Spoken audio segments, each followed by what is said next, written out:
Pumunta kami ng Calabasa River dito sa Gabaldon, Nueva Ecija. At ito ang aming naabutan. Let's go!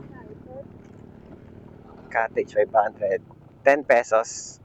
Alright guys, so nandito na kami ngayon sa Calabasa River. Ayan, so napakaganda dito guys. So tatawid muna kami dito sa ilog para dun kami makapwesto sa kabila ni Bay. So tignan nyo muna yung kapaligiran dito. Napakaganda. Oh. Diba napapaligiran ng bundok itong ilog na to. Tapos maraming cottage at maraming tao ngayon dito. Kasi Sabado ngayon, no? So tatawid kami dito, dun kami sa kabila. Let's go, babe! So guys, yan paggabi na, no? At nandito pa rin kami sa Calabasa River. So yung entrance fee dito is 10 pesos environmental fee. Yan. Tapos pwede ka na maligo dito. Then kung gusto mo ng cottage, pwede. Yan. So 500 pesos ang cottage. So yung tubig dito is hanggang bewang lang o hanggang hita lang.